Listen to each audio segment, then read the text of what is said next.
So what are your serving and tasting techniques to get the most out of a wine? So to get the most out of a wine, we need to start with a glass.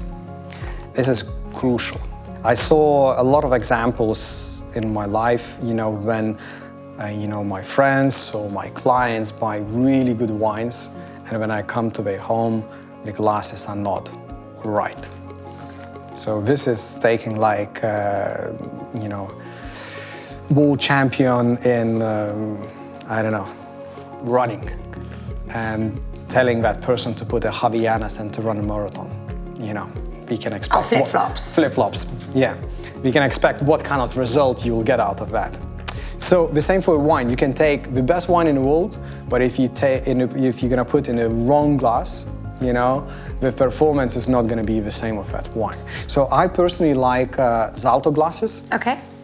And this is a Zalto? Yeah, this is Zalto Bordeaux glasses, and for me, those are one of the best glasses for wine. So it has to be clear, enough volume to put a wine, enough to swirl it, enough area for wine to open up.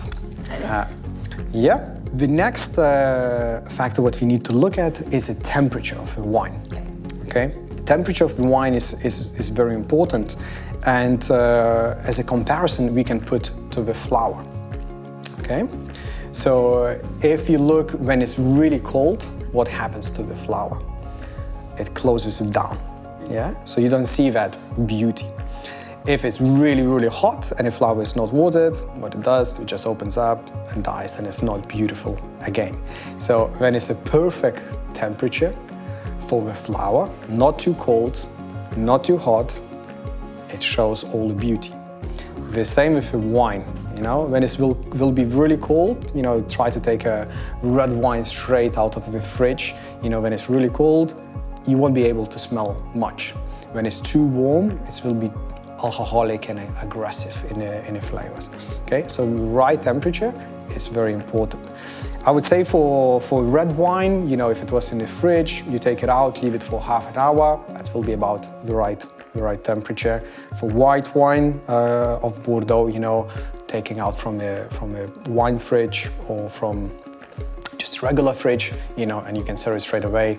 It will warm up at the right temperature fairly quickly in a glass. So temperature, I would say number 2. Getting enough air for wine to open up. I would say, as a tip, if you're not really knowledgeable and experienced about wine, when it comes to decanting, I would say for a little bit older wines, over 10, 15 years old wines, maybe better not to decant. If you're not sure it's needed to be decanted, better pour in a glass and let the wine open up in a glass. Because once you decant the wine, it's no way back. So if you decant it and it got too much air, the wine got oxidized, you cannot put it back and it will be all nice and beautiful. That's it, it's done. So to be on the safe side, young wines, decant it because it needs time and air to open up, no problem. A little bit older, if you're not confident, better let it open up in a glass. And it will need to be a bit patient if it needed. After that, smelling. So having a good swirl, because like I said, it's basically when you're swirling a wine, air gets inside a wine and it lifts all the beautiful aromas. Okay, so this is what we do, and it's smelling. Again, it should not be this gentle smell, gentle little smell. It needs to be a proper smell. A whiff. Proper whiff, and what I like to call is this stereo effect. So kind of going from one side to another like that.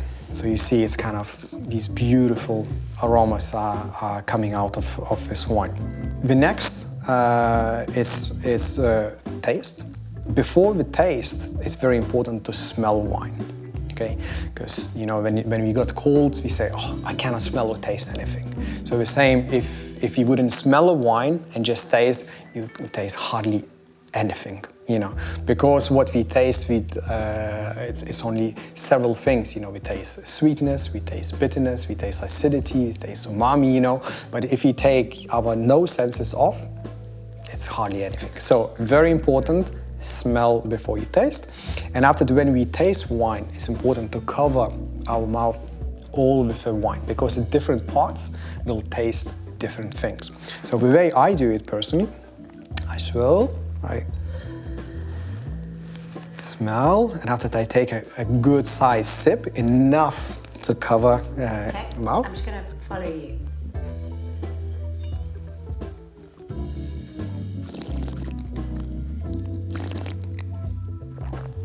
Wow, no, this is really nice.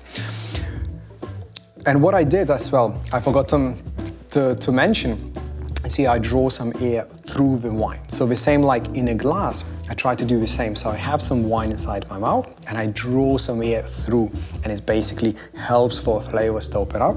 And sometimes what I do, I swallow wine in two small kind of parts, so kind of one and a second. And that's again that effect of like the flavors becomes even more intense. Okay, can we do that again? Yeah, I want to see you doing the oxygen thing. Okay.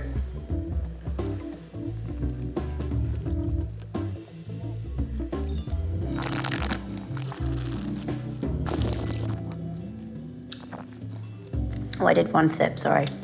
I did two. Yeah, and you know, so it's very important, like I said, for the size of the glass and all those things you do. Here we got quite nice white glass. Imagine if a glass would be much, much more narrow, you know. So for all those complex, beautiful aromas, they would be kind of, in a way, squashed, you know. Okay, they need space. They need space. So let's say you would take a beautiful bouquet of flowers, yeah. Once they all open, you know, it's beautiful. And imagine you taking that bouquet and you squashing. And that beauty would disappear, you know. But the same with the wine, you know. You put in a narrow glass, it will not be beautiful. Wow, thank you. Very useful. So cheers to you. Cheers, Stephanie. I'll hope we see next time maybe in Bordeaux again. Oh yes, that would be nice.